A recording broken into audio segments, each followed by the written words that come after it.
I'm here to talk on this scientific research paper writing and its publication in appropriate journal, because it is not only enough to do like good research and all, and at the same time you should be able to present it effectively, efficiently, effectively, and at the same time finding appropriate journal for publication. Why I am saying appropriate journal? Because sometimes we either underestimate or overestimate our research work, and we did not select the journal because we are in very much hurry to publish our papers and all. And sometimes even that work can be patentable, but we sometimes did not get thought on that. And we go for publication, and that too we are so much in a hurry to publish our paper that we sometimes do not get a thought that our present could be the paper could be presented in high impact factor journal, and for early publication or some due to other reasons we can go for lower impact factor journal, or sometimes even the journals which are having do not having impact factor. So after your work has been finished, your research work has been done, completed, you have to think about the writing that particular paper in the form of paper, research paper, and finding appropriate journal. That's why this is an effort to talk to you regarding my personal experiences, my students' experiences during these last 13 years of my career in research particularly. I will share with you some of the experiences, and from that experiences how I learn, and me as well as my students that learn and evolve to some little bit more extent as compared to initial when we started. So we'll continue with this topic to discuss with all of you. So we can say that research is a systematic collection, analysis, and interpretation of a data to answer certain question or solve a problem. So whatever question is there or whatever problem is there, in order to solve that problem or to address that question, what we are going to do, that is, we are going to do a systematic investigation, systematic experimentation methodology, and using that particular experimental work, we've collected the data, analyzed the data, and after that interpreting data to come up with the conclusion or to see that answer, whether we are approach or whether we reach to that particular answer to that question or that problem that is there at the first place. So here, what are the characteristics of the good research?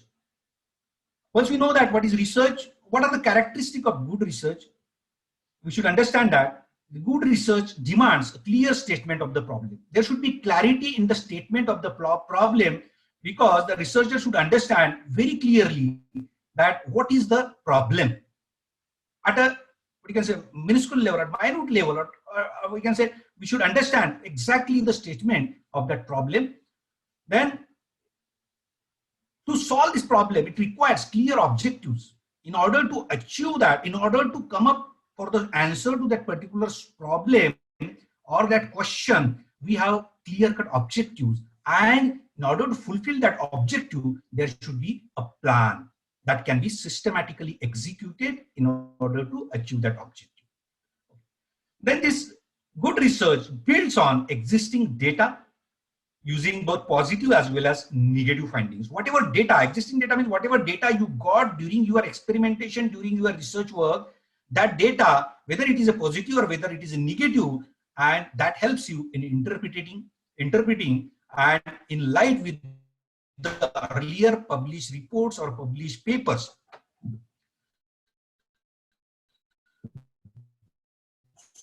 So these new data should be systematically collected. So these are some of the characteristics of a good research, definition of the research and characteristic of a good research. Now, what are the steps? We should understand what are the steps that are involved in the research process. Here, I will not take much on this, too much time on that. Just I have enlisted it because this is to understand, like writing a paper and all, and various.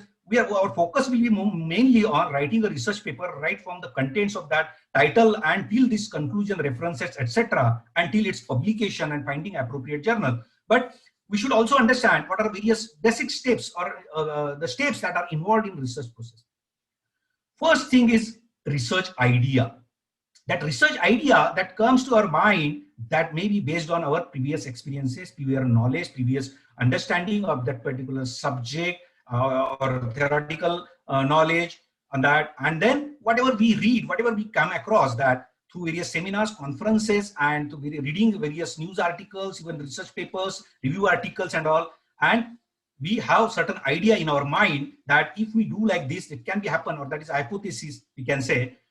So in order to convert that idea into reality, into real research work, you have to find out literature, more research paper in that particular area, research or review paper by the that are published by the previously published by the researchers who are working in that particular field. So research idea, then literature review. Then after doing this literature review, our idea, it may get again further refined, because if you are missing something, or if your idea you thought like you should need to give a rethought to your idea, what you have to do, you further from the literature review, extensive literature review, you can refine your particular idea, and you can come up with a better idea and with the more clarity on that particular idea, okay, on which you are going to work. So then after this has been done, once you are convinced yourself that this particular idea is good and hypothesis, it is workable, it can be, it is possible, and whatever expected result I may get from that particular, if I carried out that particular experimental work. So next step is your formulation. What is the research problem? What you are actually, how formulating that research problem, theoretical as well as, like we can say, empirical or experimental. So formulation of a research problem, okay, exactly putting it in writing down, or understanding it thoroughly and convince yourself. Then in order to come up with the solution for this particular research problem, you have to design, that is called as research design. You have to, how you are going to do, how you are going to proceed for coming out with the solution for that particular problem at hand. So how systematically you are going to do that. And this is nothing but a design that you put on the paper, or you plan, okay, that you need to execute it through the experimental work. Now that through this research design, you have to follow it meticulously and carry out the experimental work to generate data. And whatever the data is generated during carrying out that experimental work, that data should be collected, analyzed, and then interpreted. Okay, and from this interpretation, whether this particular data collected and analyzed, whether that gives answer to your problems at hand, or we can say that your research problem. Okay. So this particular, again, whether it is answering or not, that is again interpreting from the positive as well as negative, whatever result you are getting. If you find that your interpretation is that you got that answer to your research problem, then you can see that you was right, your hypothesis was correct. And now what you are doing, whatever result you got, you are comparing in your discussion section, you are comparing that whatever the your interpretation, whatever result you got, you have to compare with the earlier research. Whether it is at par, whether we can say it is better, or whether it is contradictory to the earlier published reports. Sometimes not necessarily that it will be, sometimes it will be better than earlier published reports, sometimes it will not be contradictory. You may get contradictory results sometimes due to various reasons. Okay. And you have to discuss that, your result, in the light with the previously published reports. And finally, you have to conclude, make a conclusion of your research work. So these are various steps that are involved in research process. Now we will move further to understand, like, what are various stages in paper publication. What are various stages that comes in a paper publication?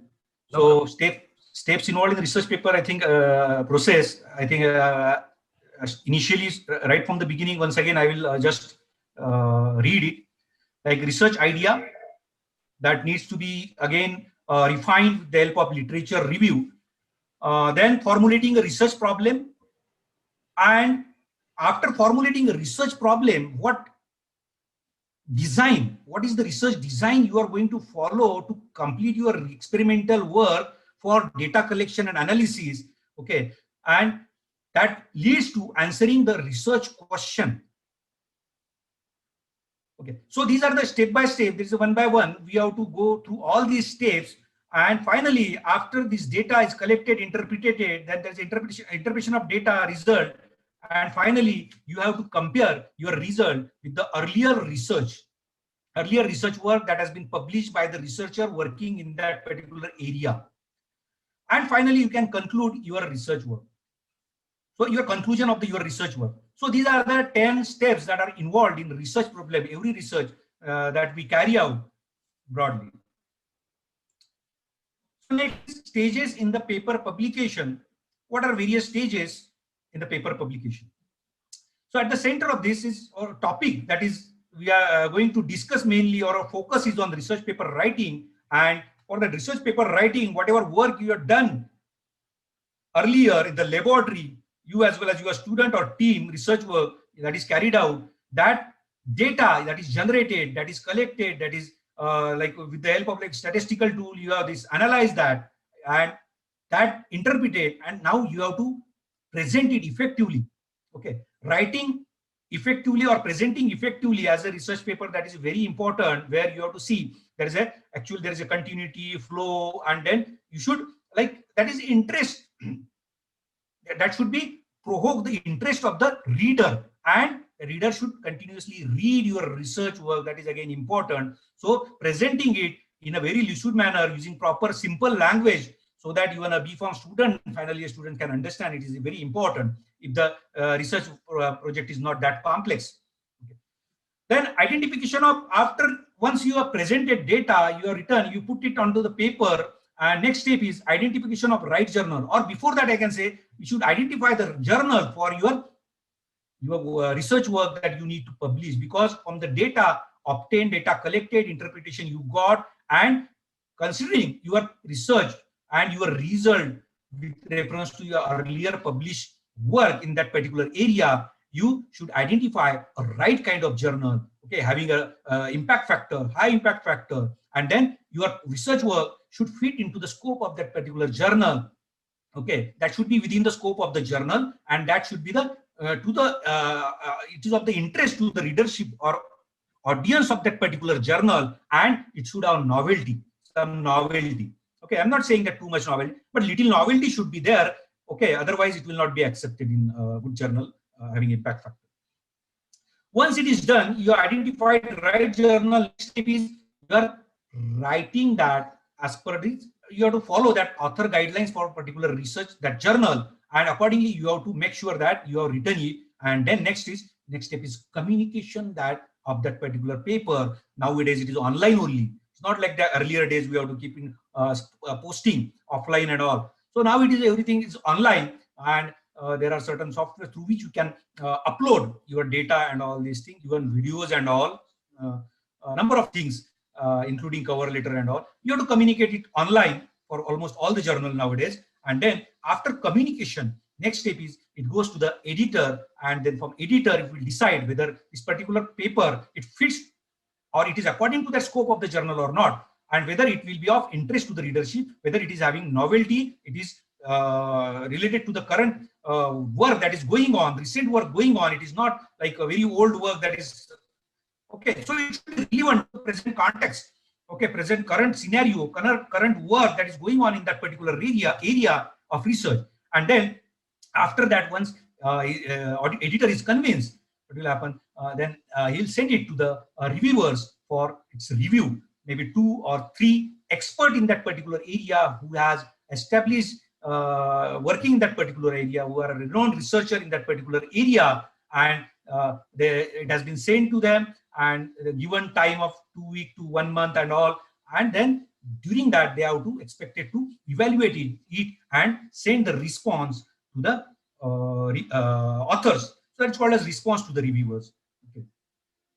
So these are the stages in the paper publication. Now coming to the actual content of the research paper, that is actually a topic that is writing a research paper, and what should the content of the research paper, what are the contents, that is the common contents for almost all the type of journals, that is starting with the title page, abstract. We will discuss that in detail in one by one. So here I'll read it just like a title page is the first one, then there is a abstract, then there is a keyword, then introduction which mentioned background, of that particular work, background of that particular problem, then previous findings in the area of the research. What are the previous findings in that particular area of research that you have undertaken, you have carried out, and then next is unaddressed issues, or that is improvement in the research that you carried out, okay, or you think that these are the improvement that you have worked upon. Next is materials and methods, that is a systematic step-by-step methodologies and materials used and the methodologies you are adopted for addressing that problem, research problem. Okay. And then next is result. Whatever the method, after carrying out that research work, whatever result you got, that result, then there is a discussion of that result in the light of your previously published reports, or this result and discussion may be combined. In some journal, there is a need that result should be separated, discussion should be separate, but in most of the journal, it is results and discussion, and that you have to write with reference to the earlier publications, okay, or findings, and you have to discuss your result according to that. The next step is conclusion, okay, concluding your work. And finally, that is acknowledgement for, that is funding agencies, sources for funding, etc., or chemicals, or what I can say, drug, that is active pharmaceutical ingredient you got, you received as a gift sample from various pharmaceutical companies, or those individuals who directly or indirectly participated in study, or by the discussing with them, you get some improvement, or you think that that will be a fruitful for your research work. So acknowledging the name of these people. Then after that, there's a declaration of conflict of interest, if any, among the authors. Okay, so declaring there's no conflict of interest, and then there's a finally there's a references. Okay, so these are the contents of the research paper that we are going to discuss briefly one by one. What should be there and what should not be there, what ideally, what information that should be there under each heading that we are seeing in the content of the research paper. So first is title page. The title of the research paper, it should be, that is the first in the title page, that is the title of your research paper. It should be catchy as well as informative. Sometimes it will be only catchy, it should not be enough, it should be informative also. So both catchy can be, or informative combination can be good. Only catchy title is not sufficient if it contents are not that much appealing, or that information, that result you got, that should not be according to your hypothesis, that is not proper, you are not getting better results, so that is of no use. So your title should be catchy as well as informative, that will be better. The next that there is a names of the authors along with affiliation. Names of the authors and affiliation, that is the name of the college, department, etc., that is there in the title page. After that, there should be a running head, that is a short title, that is short part of your title, the short form of your title, that can be gives you idea about the researcher, what this research is about. So that is called as running head. And then address for correspondence, including email address. Okay, so these are the things that should be there on the title page of your research paper.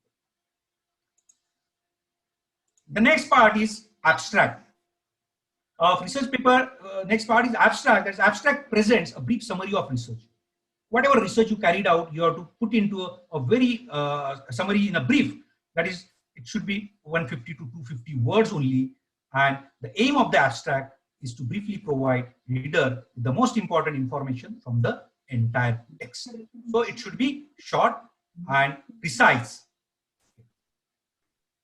After the abstract, there should be keywords. Abstract is followed by keywords, and these keywords should be between 3 to 6 and should not be more than 6. And these should be such that they represented your research work correctly. So other peoples or researchers who are working in the similar area, if they put these keywords, your paper should be populated amongst the various search results that come. So these keywords that should be represent your paper correctly, appropriately. Next, after that keyword, that starts introduction, which is the first part of your research paper actually. That is where you are stating your problem. That is the first thing is a problem statement, that is our background before that, Okay, so this is where we provide an introduction to the topic of our research. We are giving introduction to topic on which we have carried out a research. We give the context in terms of content of the research work. What has been done here? What we have addressed? What problem or issue we have addressed? So this introduction should include background, that is a background of the problem, why we have taken at the first place this particular research area, why you are working, why we have taken this particular topic for the research work. So that is background.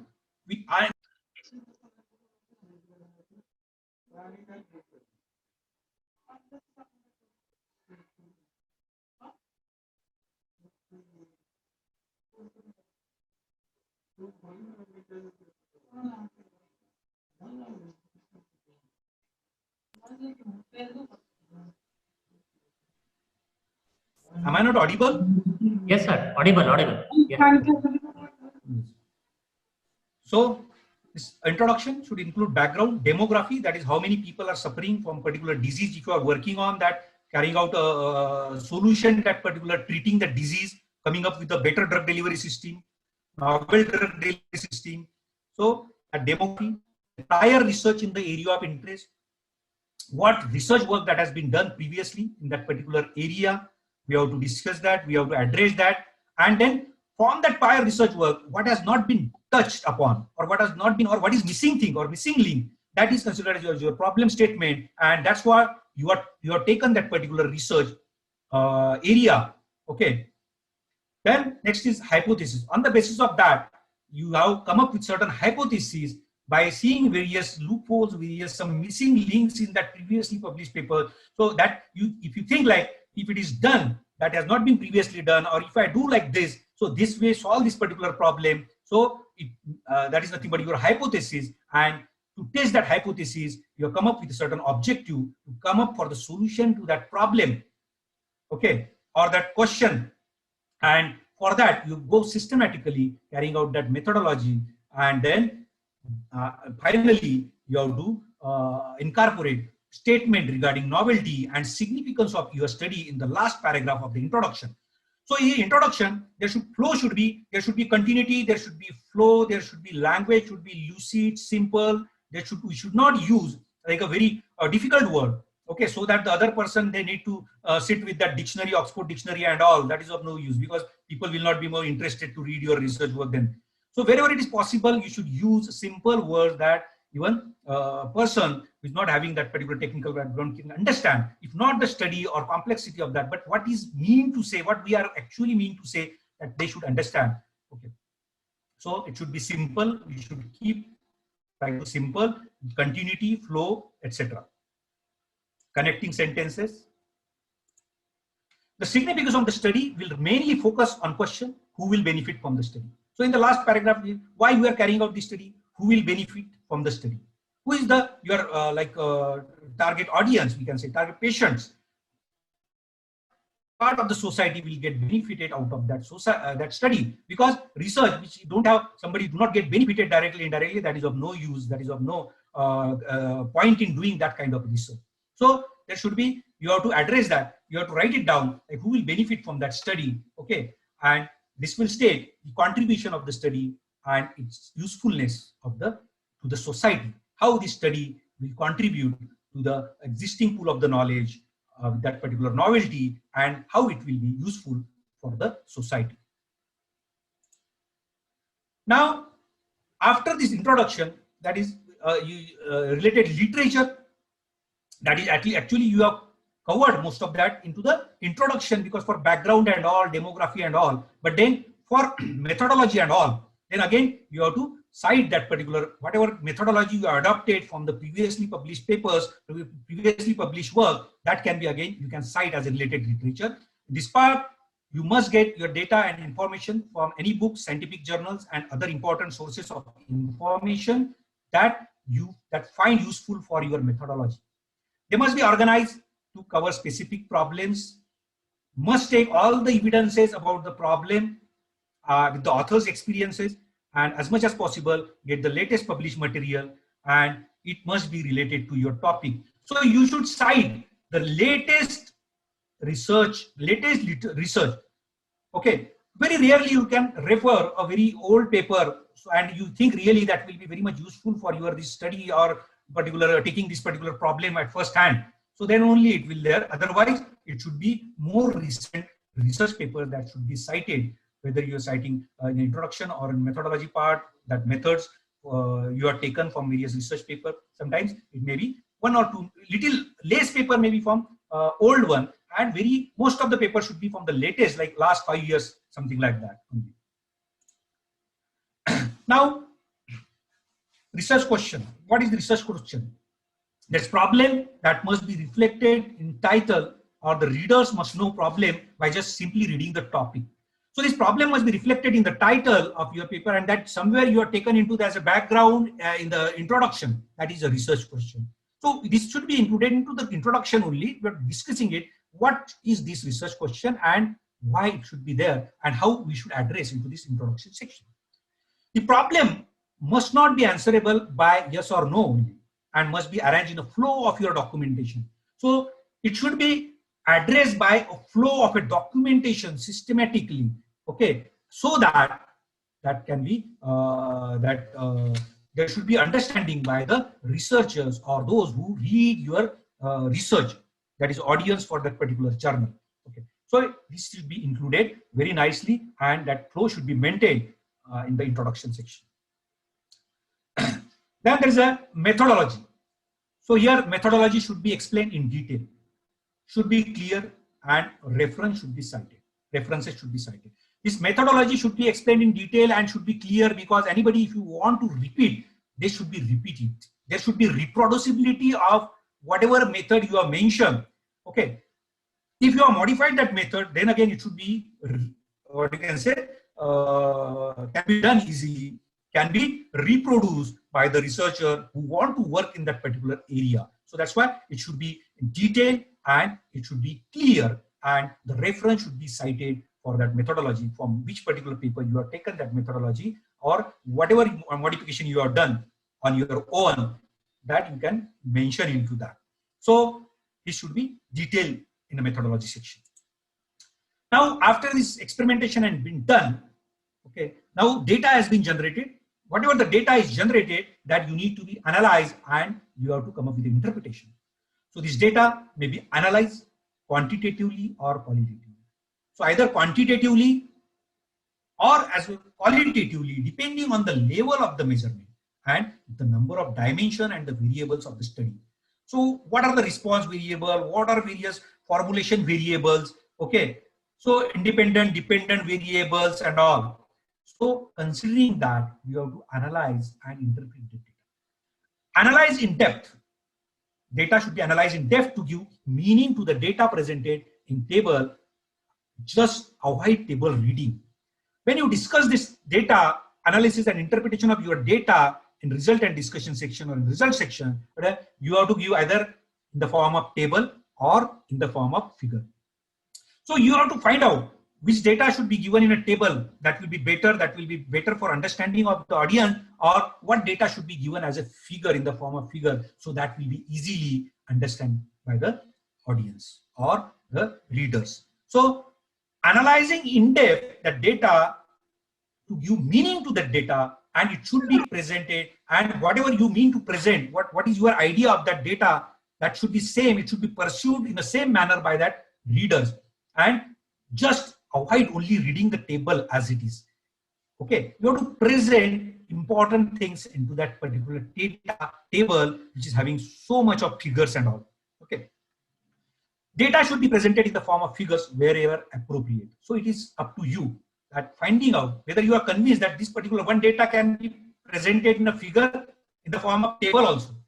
Like if you see drug release, okay, time versus drug release, it can be presented as a table at what is the drug release at every 1 hour, and that same can be presented in the form of figure, that is by plotting the graph at time versus percent cumulative drug release. Okay, so then again pharmacokinetic data is there, so then you can present in the form of figure, or you can present in the form of table also, or you need to present in both. So it depends whether it is a thesis, but we are talking about paper, generally we have to use either table or figure. Duplication of this data presentation should be avoided. because the same thing you're putting into a table and same you're plotting as a graph. There's no point in doing that. Okay, so that is, and there is a restriction also for presenting your data. The table and figure should not exceed more than 10 for reputed journals and high impact journals. Okay, so that's all about the analysis, data analysis and interpretation. Now next part is results and discussion. Okay, so the data, whatever the result you got, you put into the result section, and then discussion, how you are going to discuss the findings, that data you generated, you got, you interpreted in the light with the previously published papers. So this describes the problem, the research design and the findings. The recommended format is the paragraph form instead of the enumeration form. This discussion should be in the paragraph form, and for each of the problems present the silent findings and the result of hypothesis testing. What is the result of testing of your hypothesis and the result of what are the silent findings of your research work, that should be discussed in light with the previously published papers by the researcher working in this area. So this is about the discussing your result that you got during your experimentation in a systematic manner. Okay. Finally, whatever you have put into this up to results and discussion, finally, next part of that is conclusion. The conclusion should be short and mostly not more than 5 to 6 lines. It should give only the conclusion and avoid giving the results again in this part of research paper. Because why again I am saying, emphasizing again, because we give the data, we give the result in the result and discussion section, we discuss it. But then again, for concluding something, we most of the data again from the result that we got this particular result, and that's why we can conclude that. So it is not expected here. Here clearly or precisely what is expected, we should stick to or abide to only concluding what we can conclude from your entire study. Because result you are already given into the result section or discussion section, or combined result and discussion section that you have discussed in detail. Okay, so here the conclusion should be short and mostly not more than 5 to 6 lines. Okay, most of the cases, some cases may need a little bit elaboration, but mostly you have to here only give what is your conclusion, what you can exactly conclude from your entire study, entire research work, data analysis, interpretation, what you can, what is your final conclusion. Okay, so it should be only conclusion and should avoid again repeating this result, that will be a duplication of that. So that is about the conclusion, and next part is references.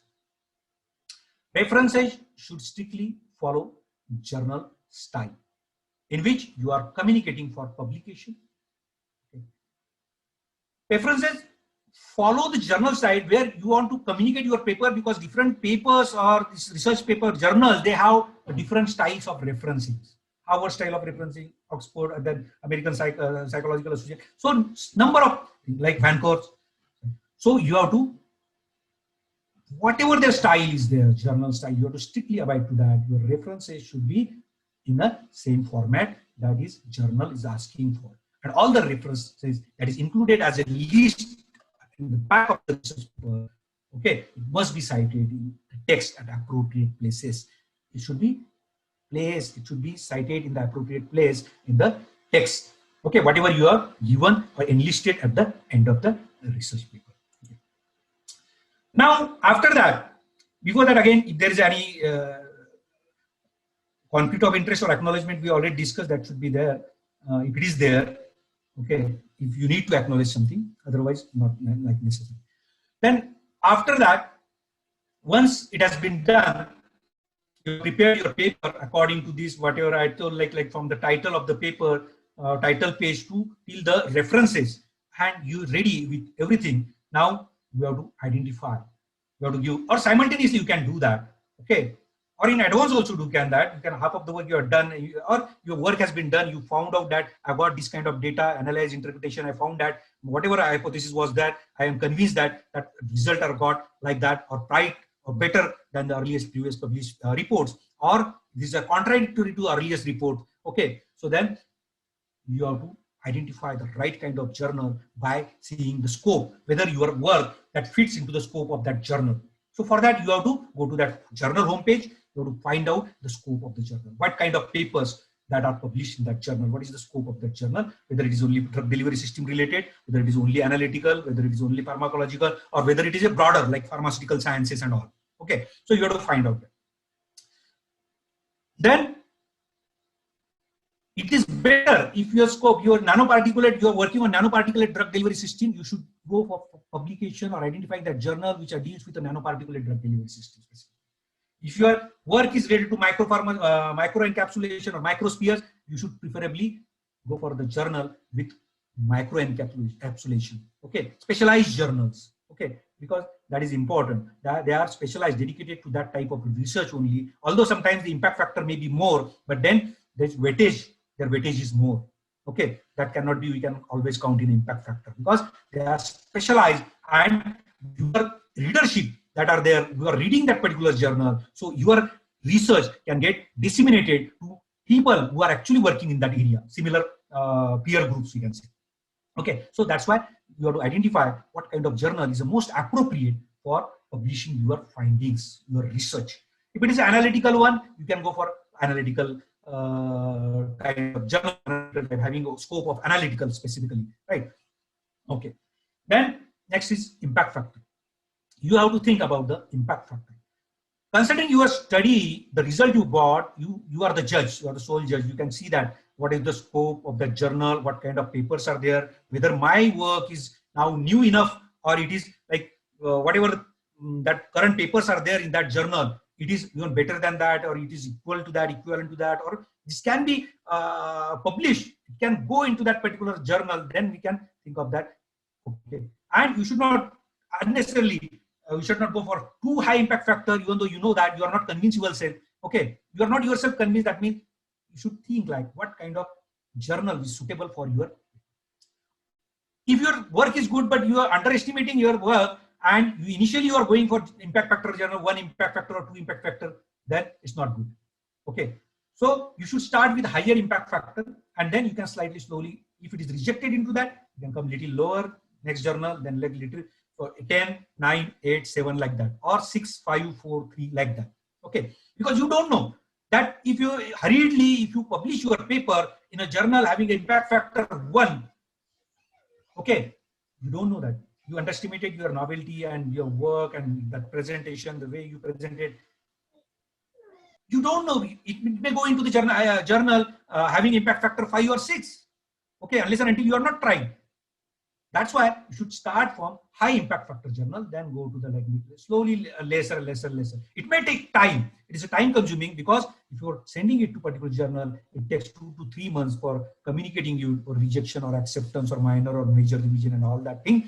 But then that is there. You have to wait. You should be patient, and then you can go to the next journal. Okay.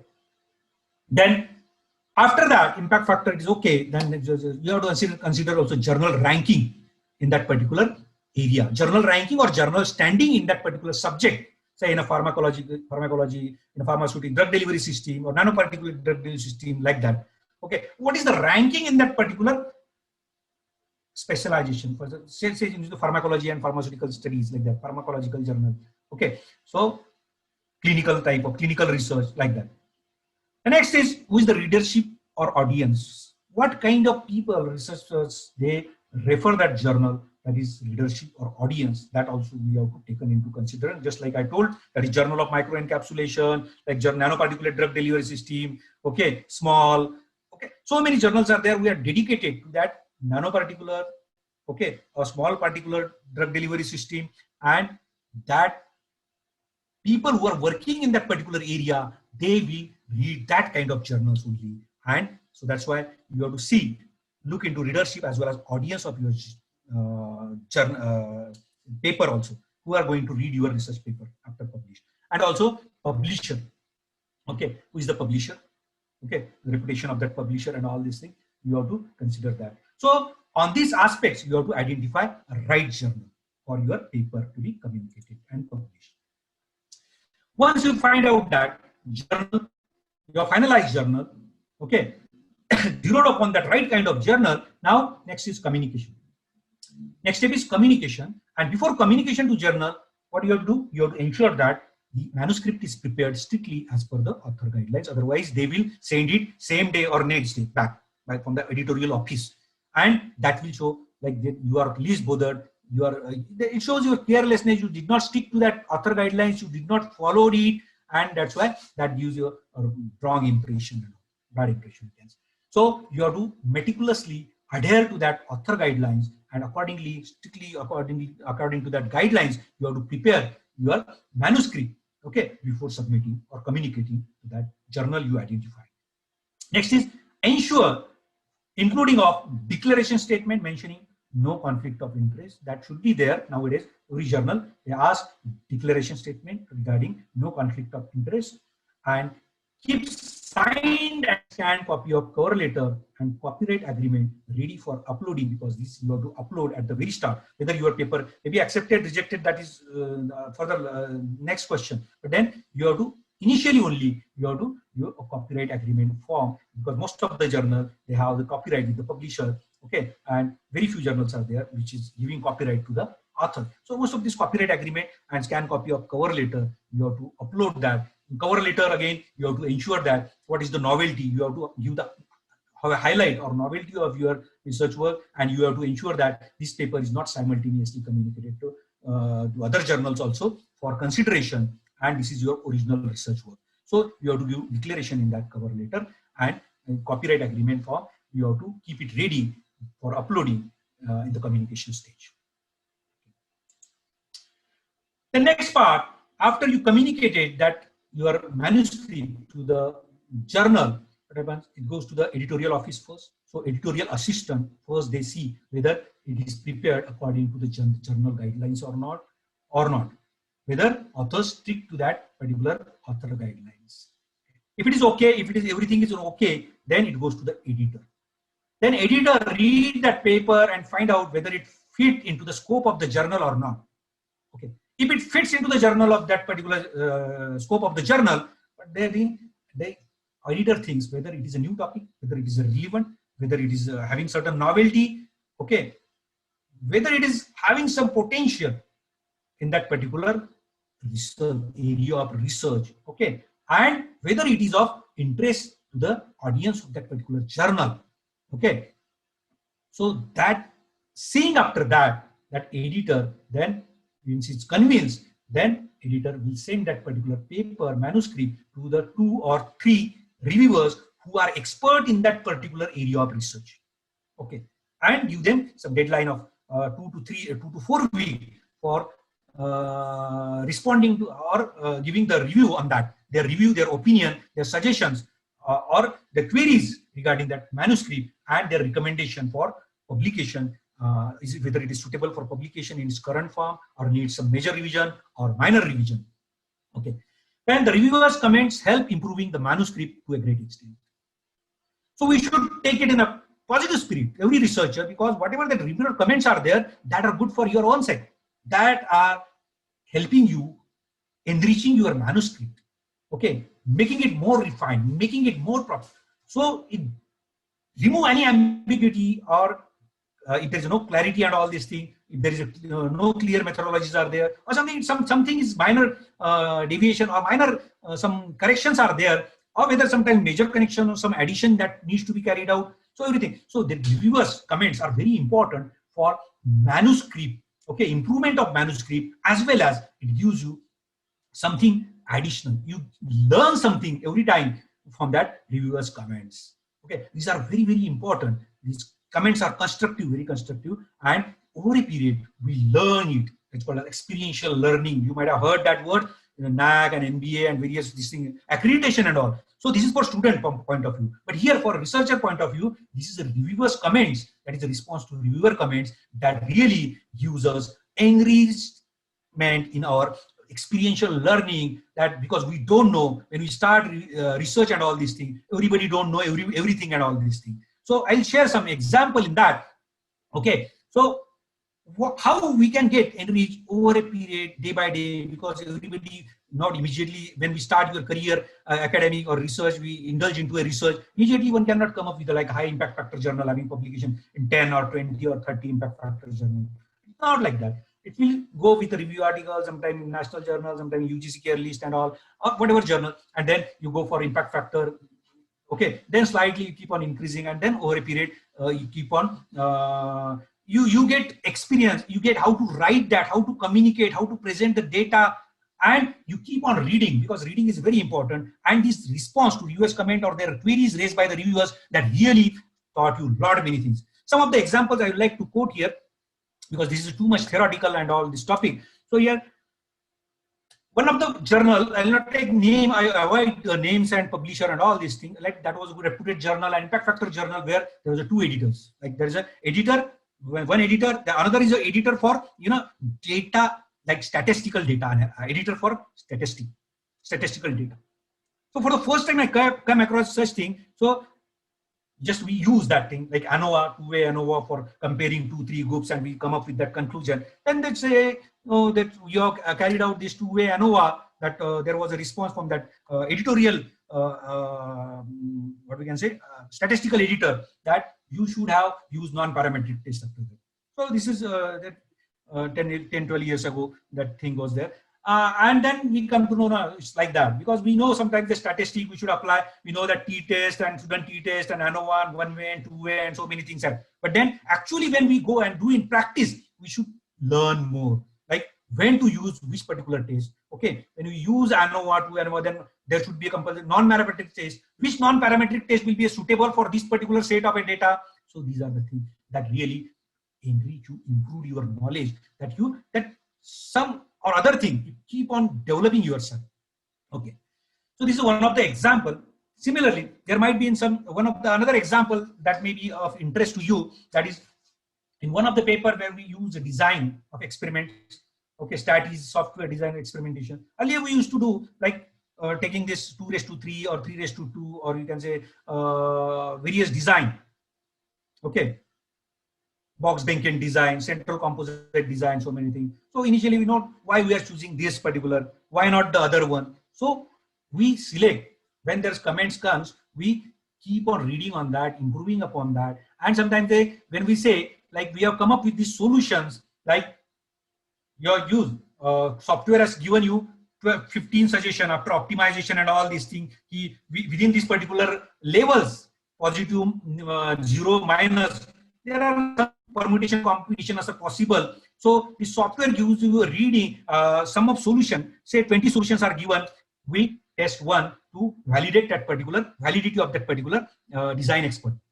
Okay. So initially we used to do one only, but then queries comes like, why we are 20 solution? Why only taking one, and you are seeing carrying it out, and what is predicted and what is actually you got, and you are comparing. How you can ensure that that is not by luck? So out of that solution, you should take minimum 3 or 5.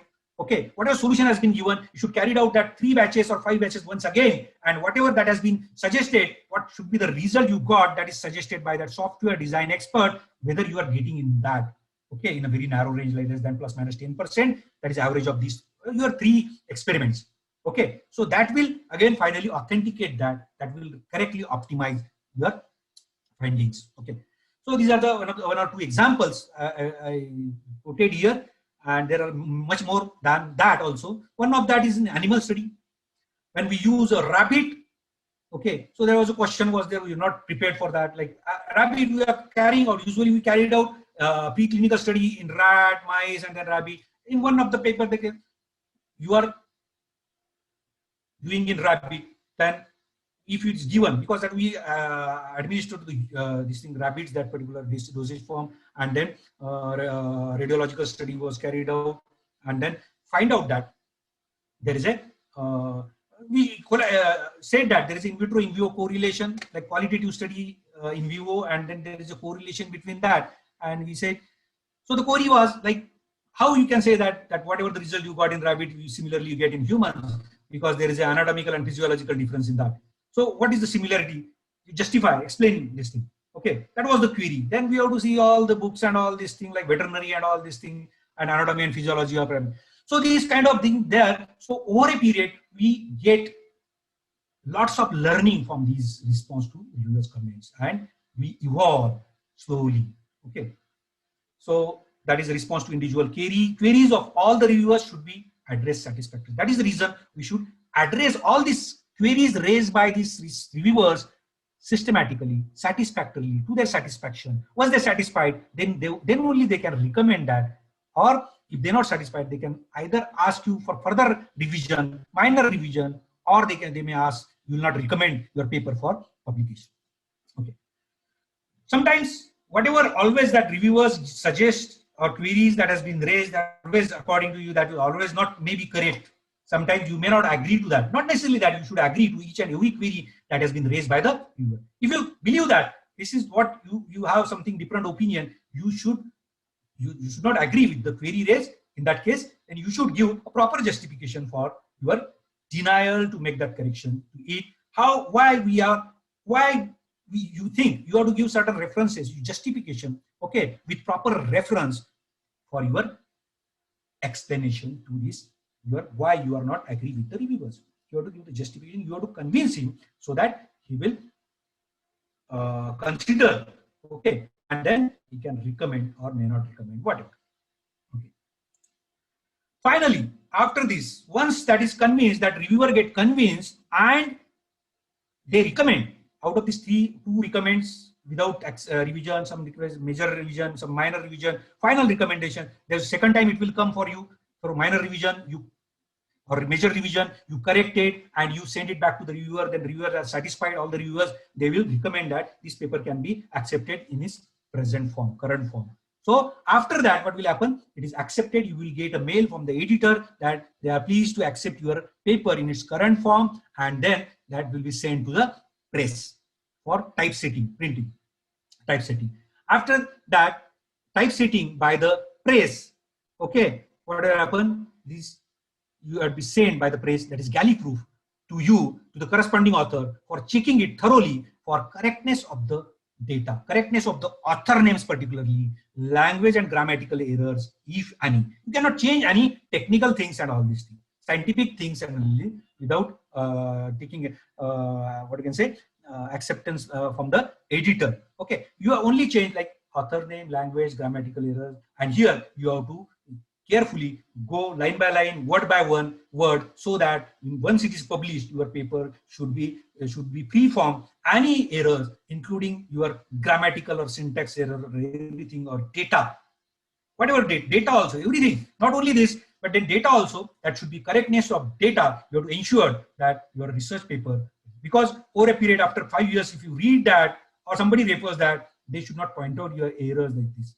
Or you should not yourself find out that, okay, this was a typographic error, how can I make that, okay, that mistake, that kind of mistake. So that is important against it, galley proofing. And after this galley proofing, and once you said, okay, now you are corrected, whatever this you found that the mistakes, that is grammatical or spelling mistakes or something like that, or in a data minor correction, okay, that can be accepted and that can be corrected. And then finally, your paper, there is a publication in a journal, and in that first your paper is published in online mode, assigning DOI, that is a digital object identifier, that will be unique for each manuscript. Okay, so it is first published online, which do not only have a DOI that one can cite. Okay, but then there is no volume, issue, okay, or page numbers. And after some day, because there is a queue is there, whatever papers that are accepted before you, there's a queue is there, and then that has been, issues are assigned, and then finally once issue is assigned and that is published, then there will be your substitute, your paper will be published in the upcoming assigned issue and volume of journal, where you get page number and everything will be there. So that will be your final stage, that is your paper get published in that journal, and you get author copy from that journal, from that printing press, okay, that publisher. You get author copy that you can use for your personal reference, for your even lectures, or personally you can use that, but you cannot disseminate it on the social media, or you cannot get it free, because most of the journals, they are, what you can say, they are not open access. So you have to follow their guidelines, you have to follow their rules, regulation, and you should not disseminate it to the masses or large number of population, but you can use your work, okay, for explanation for education purpose or for conferences, or showing it in a conference, presenting in a conferences, or giving it to the individual researchers, mailing your copy of that paper to the individual researcher who is asking for you, okay, who needs that paper for his or her work, research work in that particular area, okay, and where they can cite your work also. So that is the last thing in that paper, about writing of the research paper to finally publication in appropriate journal. Okay, this is very important, finding appropriate journal and finally getting it published. Okay, that's all about this writing of the research paper till finding and publishing it in appropriate journal. Okay, that's all about from my side. Thank you very much, all the delegates. Thank you very much for patiently listening.